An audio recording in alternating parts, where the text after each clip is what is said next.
for signing up to check out this video at Precision Striking.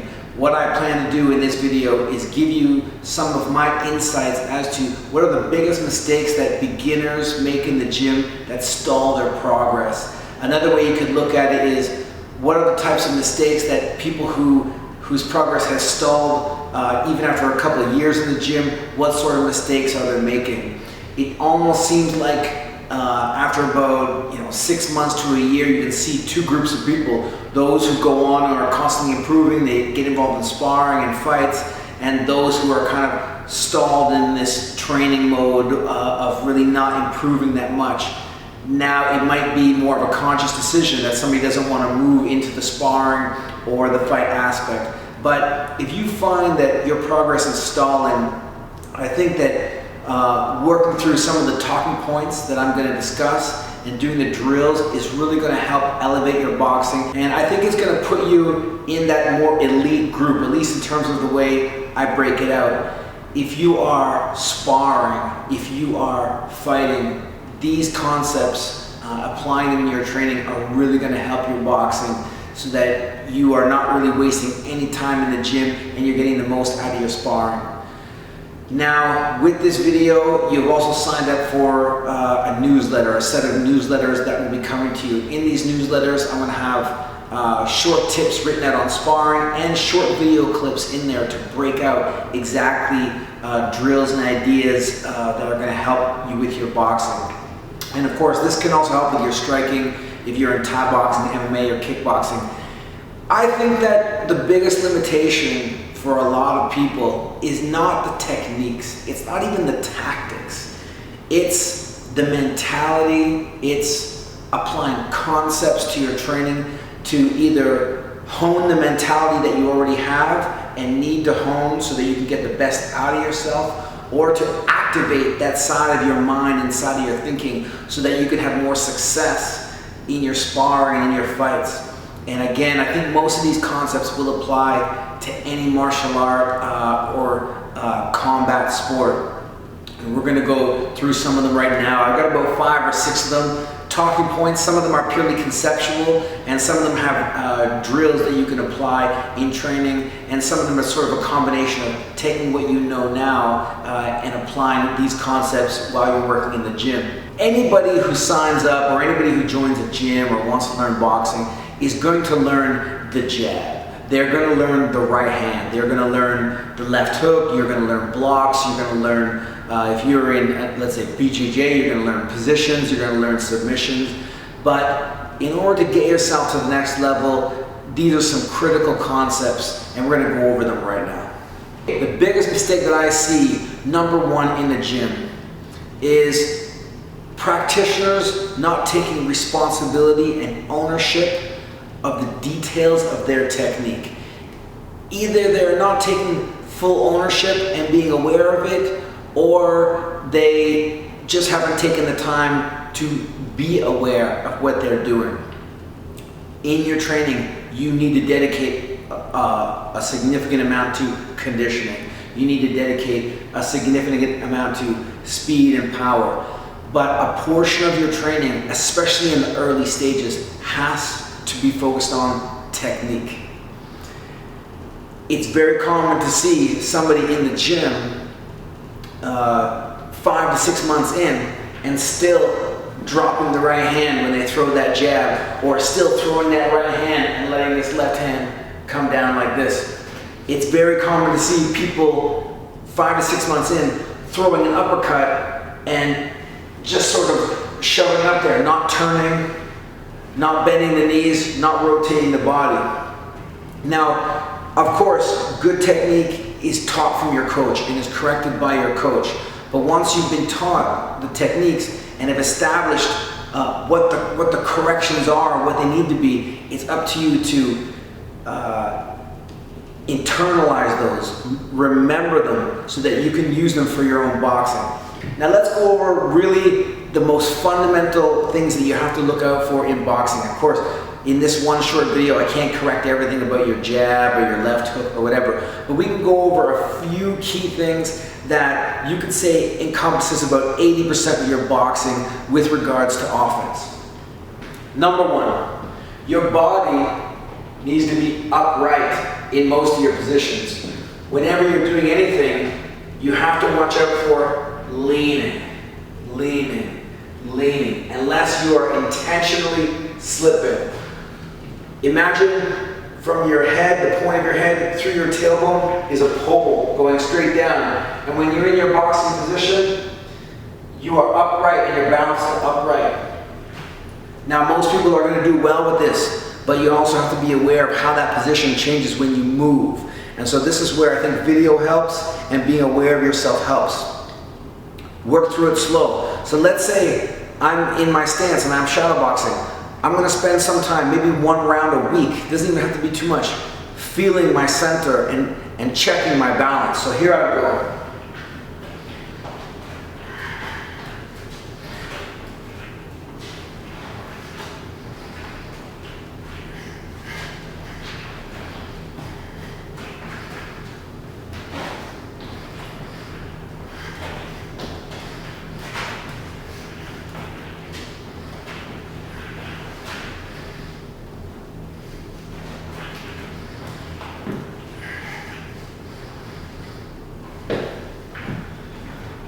Now, in that little segment, there may have been other mistakes that I was making or that you are making, which we're going to go over. But it doesn't matter because your focus for that moment is on an upright, central balance position of your body.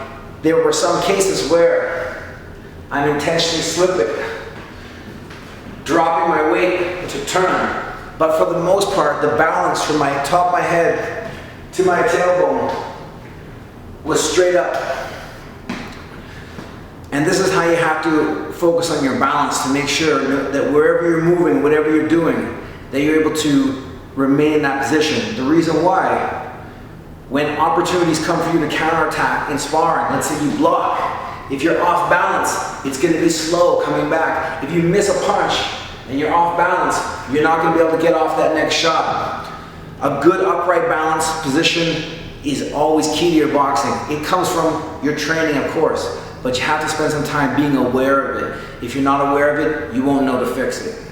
The second most common mistake that you see as part of this first general overall mistake of awareness is, it's the most common one, it happens for the pros, it happens for everybody, is when a hand is leaving the face to punch, this other hand is down like this, here, especially when people defend with one side and leave this other side open, like so.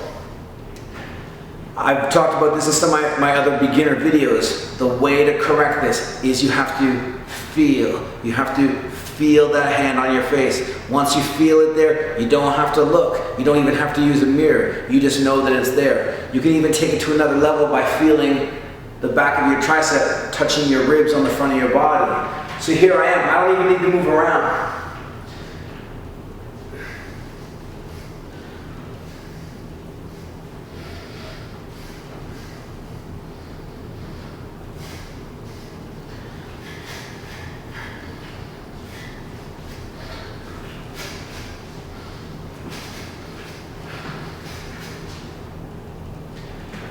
Of course, there are some punches that will be double punches or where you're gonna let your hands go fast and your hands can come away from your face. That's why these are awareness guidelines. They're not rules. In fact, when you get a lot better, your hands will be away from your face when you want to punch fast. You will punch out here. It won't even be until you need to defend that your hands will come back to your face.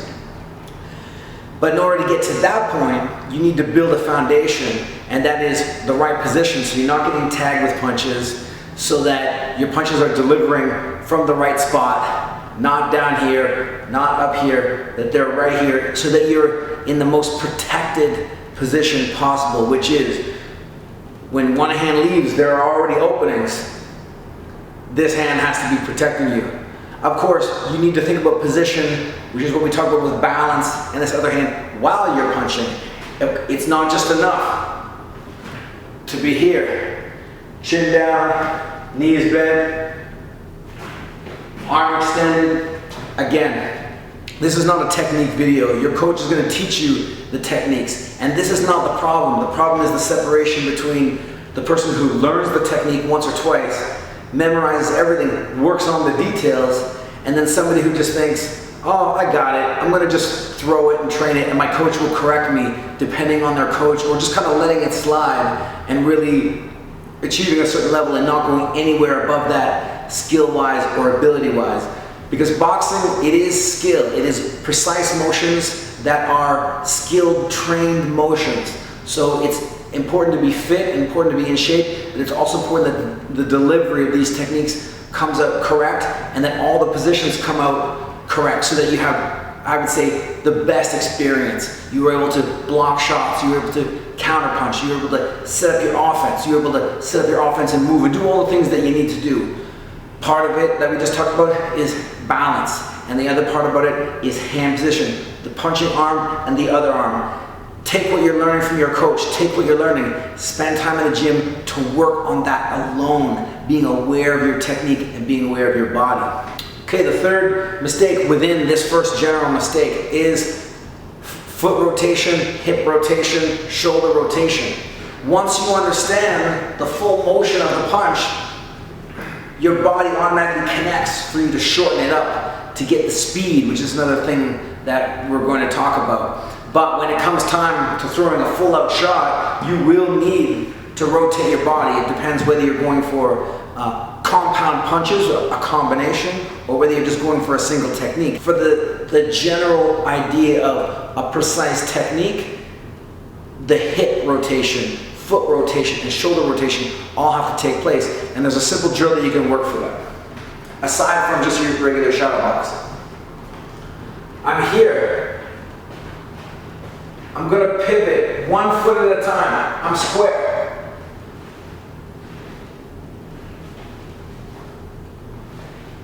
Pivot, pivot, pivot, pivot, pivot. I don't want this.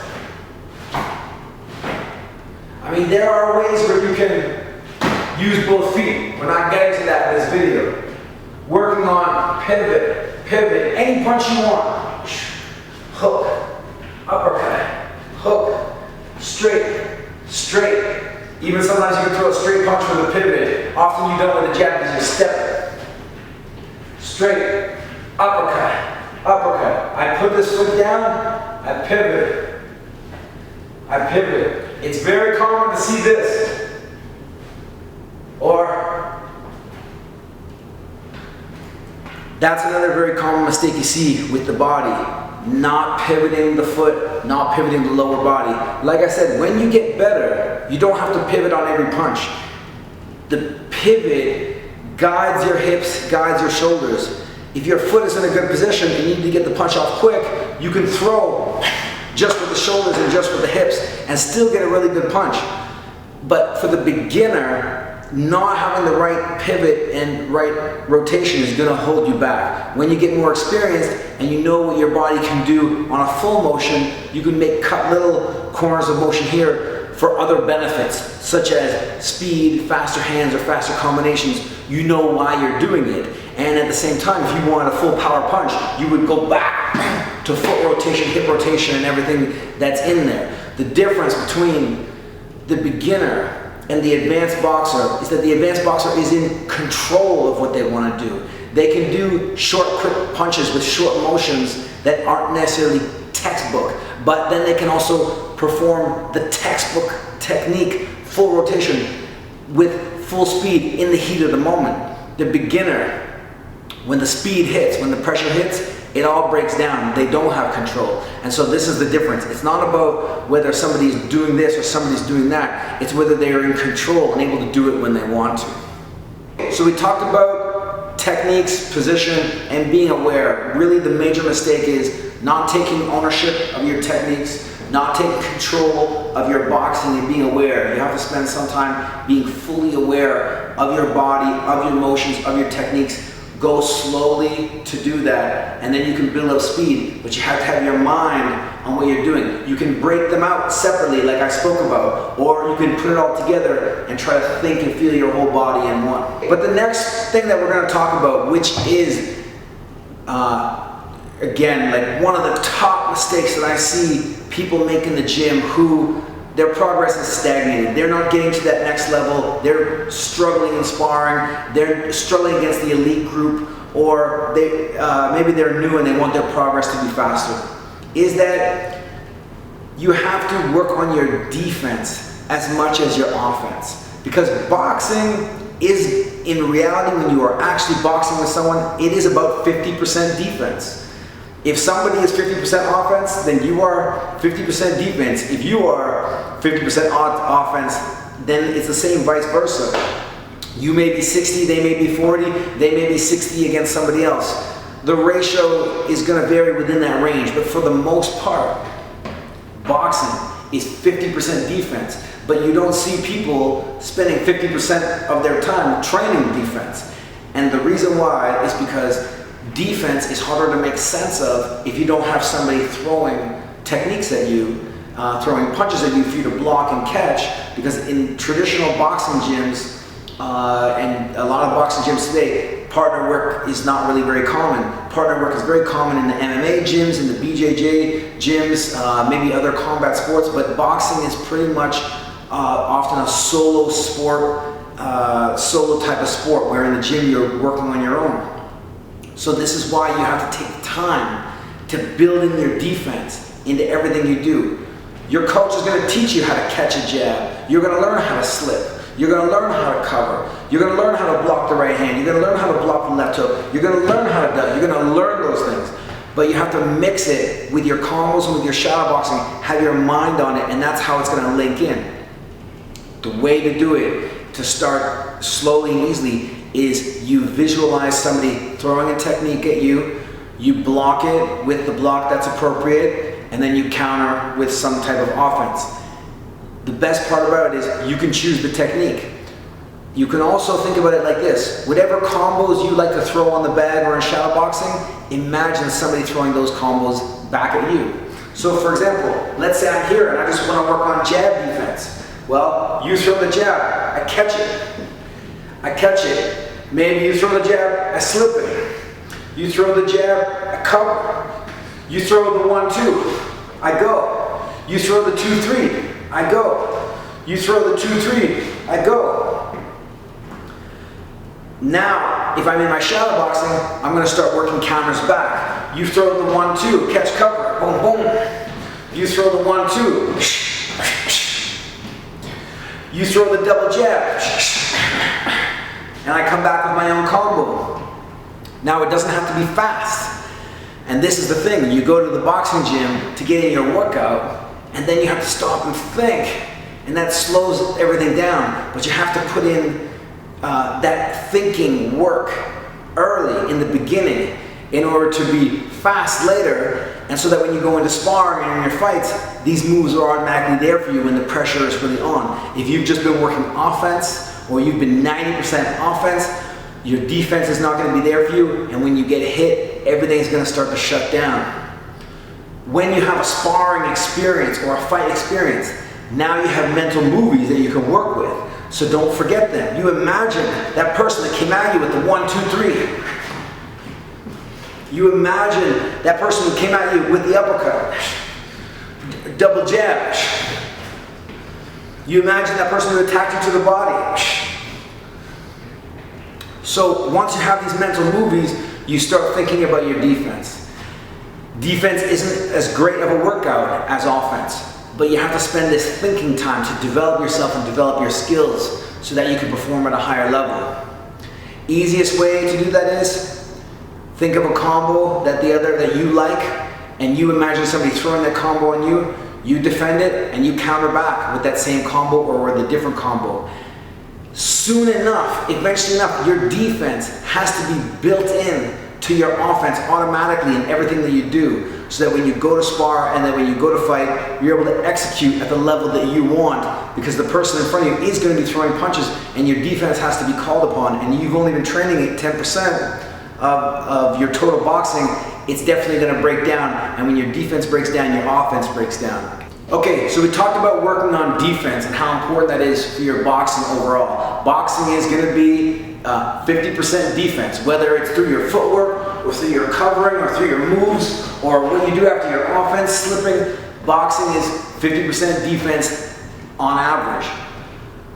So how does that play into everything that you do? Well, one thing that I see a lot with people who train on the bag and they train in shadow boxing, and it's particularly with people who don't have a lot of sparring or fight experience, is they let their mind relax.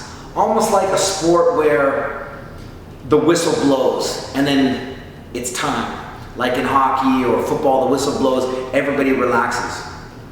But in boxing, from the minute the bell goes to the minute it ends, there are no whistles in there. And so what I see often is a lack of focus and a lack of concentration in that round. The work that the person puts in has a lot of mental breaks that don't suit them and don't suit their awareness of what's going on. This comes back to the awareness of what is really going on with the boxing experience. And so I think that the beginner or the person who's been in the gym and doesn't have a lot of sparring, or maybe they only have sparred a few times and they're not progressing, is that they haven't really fully understood the boxing experience, which is a continuous flow. Even when I'm sparring someone, if I'm moving around like this and I'm far away, I'm still focused on them. I'm still aware of them, that they may jump in, they may do something at any given time.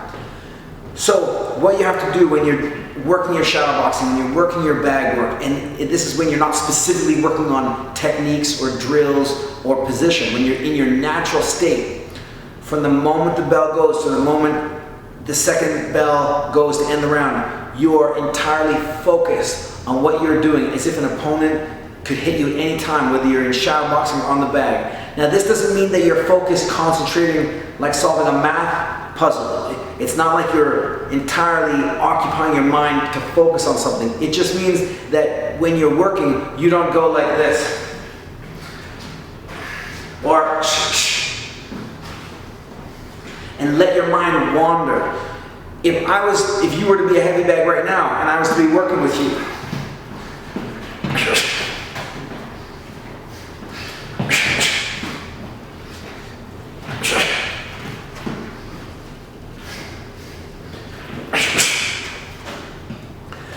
of course, there are times there where I'm relaxed because I'm moving. But at any given time, I'm focused and ready for something. I'm ready for you to throw a jab. I'm ready for you to attack me. When I throw my combo, I'm ready for you to counter right away. I'm focused on moving around, thinking that I have to set up my position before I throw. Because when you let your mind blank like that in your training, you will also do that in your sparring. You won't realize that pressure is imminent at all times, even from far away. You throw your combo, there isn't a moment to let your mind relax. You have to always be thinking about what you're doing. And you have to train yourself that way. On the bag, in shadow boxing, pad work and partner drills, it's easier because you have that reference. But when you're on your own, you want to build this into your mind. From the minute that bell goes to the minute it ends, you are focused entirely on what you're doing, on boxing, moving, going in, always aware, always ready, so that when you go to sparring, especially developing for your fight, you don't have those lapses. And when those lapses happen and you get hit and you're getting worked, that's going to tire you out big time.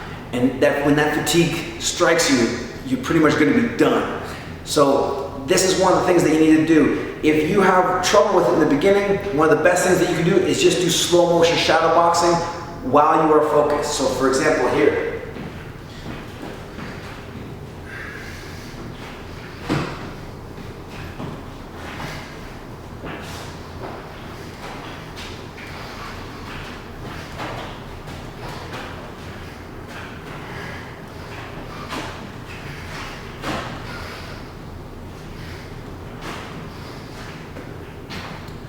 if you find that it's hard to focus because you mentally need a break, because you physically need a break from working too hard, then that's gonna cause your mind to lapse out a little. You might need to relax your mind because your body's too fatigued. So you might need to start off at a lighter level. It's like if you were to go for an all-out run, you'd eventually need a break. So in your boxing, you might need to do 6 rounds, and 3 of them might need to be easy, as opposed to 4 rounds hard, at least for now, to develop the concentration, develop the focus, that from beginning to end, there is no relaxation. When you throw a combo, you don't go like this, and then let your hands down. No. That's one of the worst things that you can do. It's serious from beginning to end.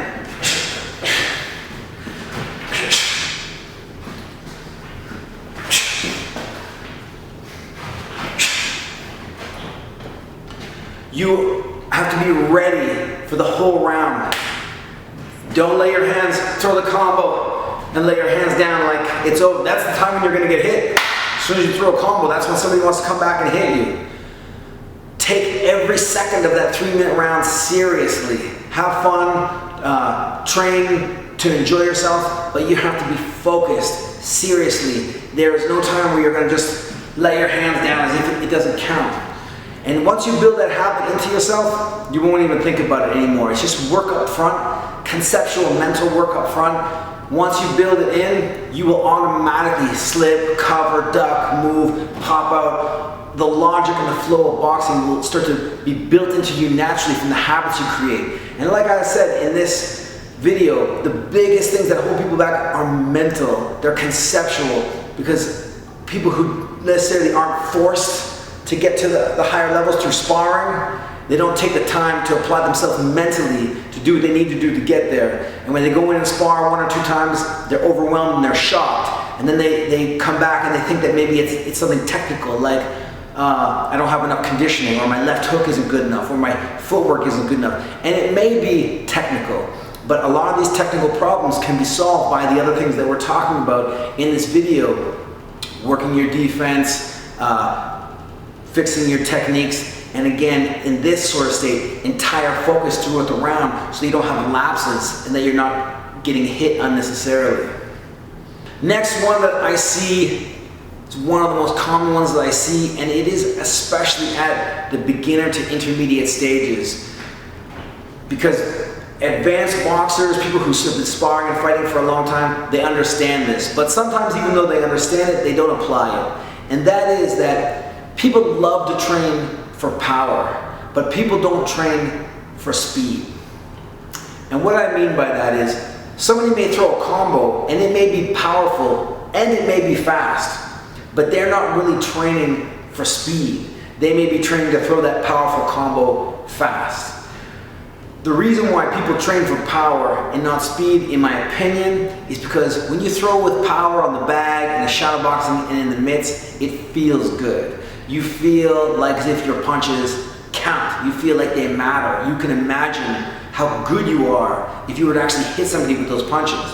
But training for speed, it hurts. Training for speed is one of the most painful things that you can do. And if you are a beginner boxer or even an intermediate boxer with less than 10 fights, and I was to tell you to go all out speed, not just your combos, but moving your head, moving your feet, go all out speed for one round, you are going to be gassed and taxed after that first round if you are not used to it. Training for speed is one of the most uncomfortable, painful thing that you can do. So much so that people who aren't fast or haven't been training this way, they don't want to do it. Now, an example of a great fighter who trains for speed consistently that you can see is Pacquiao.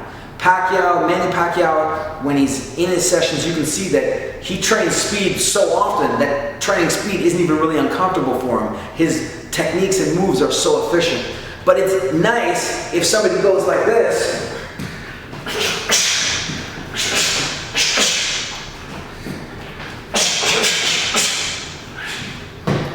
That feels so good. It may look fast, but that's, from my side, that's more power. I'm giving myself ample time, ample breaks, without really pushing the volume and the output. If I was to go like this,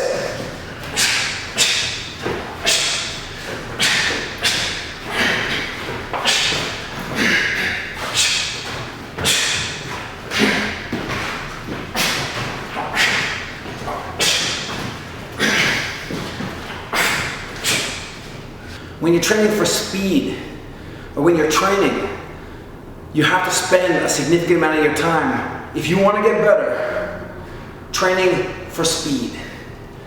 Not in, I'm going to throw this combo and it will be fast, but through this whole round, I will be fast. All of me will be fast. Head, hands, feet.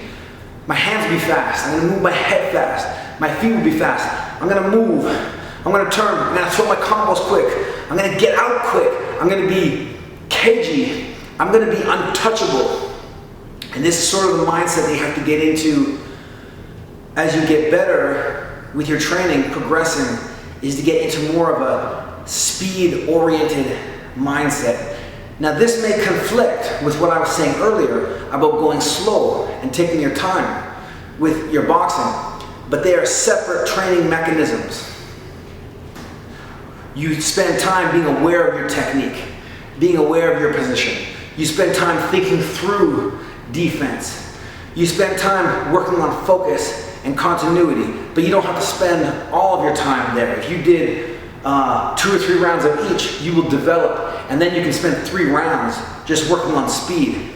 Soon, they're all going to come together and mesh. But if you're not training speed, if you're not aware of your technique, if you're not aware of focus, and you have no defense, then you're going to be slow, you're going to have no focus, no defense, you're going to have mistakes and flaws all over, and you're pretty much going to be stuck at average by not fulfilling any of those requirements. So you will work on them separately. As you get better, the technique that you worked on and the focus that you worked on builds into your speed. The defense that you worked on builds into your speed. And as that goes along, now your speed starts to become part of everything that you're doing. And when you go out there and spar, when you go out there and fight, all of a sudden you have speed. You've been training for speed and the other person hasn't. You don't really have to go much harder to own them. So if you've been training for speed, working on your technique, when you go in there to spar, you're going to have the conditioning, you're going to have the position, you're going to be getting hit less, and that speed is going to compound itself. And if you're able to take advantage of that against your opponent, you're going to be able to wear them down. And the more they get worn down, the further you're going to separate yourself from your opponent in that sparring and over time. Training for speed hurts. It's uncomfortable.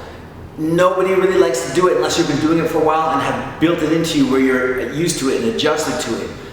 Training for power is important, but I would say take 10% of your time, focus on power. You've already got power. The best shots are the ones that land clean. They don't have to be the most powerful shots.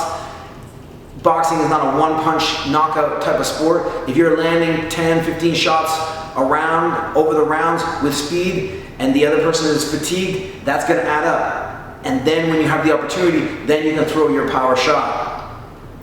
But in your training, spend a little bit of time focusing on power, but less. Spend more time working on speed, and I promise you, it's uncomfortable, but the reward is worth it. The last most common mistake that I see, and I wouldn't even say that this is just a pure mistake, but it's a sort of an absence of thought. I see this all around the whole spectrum, from beginners to intermediate to advanced, is that people have, boxers, fighters have no standards, no benchmarks, no goals. They may have a goal like to win the state championship or to win a provincial championship or to win my next fight. But anywhere in your boxing, I would say the best way to think about it is this. Think about who is the best boxer, pro boxer in your weight division today. Is it Andre Ward? Is it Pacquiao? Is it Mayweather? Is it Klitschko? Think about whoever is the best, you know, or somebody that you think would be really tough to fight. Roy Jones in his prime, Miguel Cotto, Hagler in his prime. What do you think you have to do today? If you had to fight that person in 4 years from now, let's say it's almost like an Olympic time, in 4 years and you're a beginner, how would your training go over the next 4 years so that you could win that fight against that person? You probably would slowly and steadily start progressing your volume, your output, your frequency, your intensity. So when it comes to thinking about your boxing, I know that especially for people who have families, full-time jobs, and other responsibilities, you don't have as much time to dedicate. So then you have to do the most with your time. How many rounds are you training now? X many. Can you take that up a notch? Find out exactly what you're doing now so that you have something measurable to work with. Then add 1 round. Add 1 round per category. How many rounds are you training now? Do you have time to train more rounds? Do you have time to run or skip extra? If not within that time, because you only have an hour, can you add another day per week of training? Once you have an idea of how many rounds you're putting in per week, can you train harder and faster per round? So let's say, for example, you're throwing 100, 150 punches around. This is the beauty of the smartphone cameras. You can film yourself and check this kind of stuff. Are you throwing 100, 150 punches around?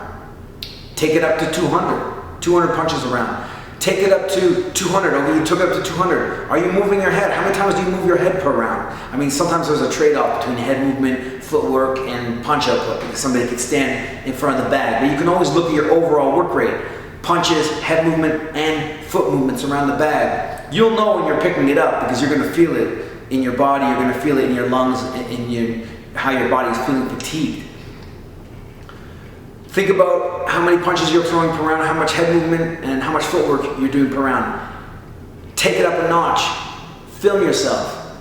In a couple weeks or in a month, film yourself again. See how you're doing. Have you achieved this new standard?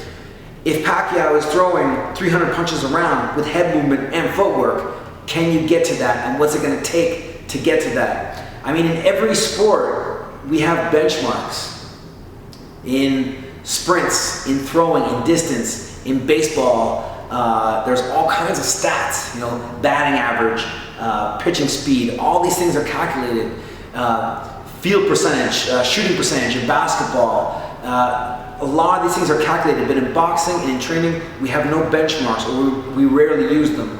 So a lot of the benchmarks, because we don't have specific measurements, are going to be frequency, volume, intensity. Intensity, for the most part, is measured by punch output. Again, power and speed are going to vary. Somebody might throw 10 light punches, somebody might throw 10 hard punches. But you have to know what is the best quality combo for you. Speed and power. Can you throw more combos in the round, hence more punches in the round? Can you train more per week, more rounds in the workout, more days in the week? Again, this is very generic because I don't know how you're training now or what levels you want to take it to. These are the factors that you have to consider for setting goals and setting benchmarks. Take heed of these top mistakes or top reasons why I see people's progress are limited in the gym.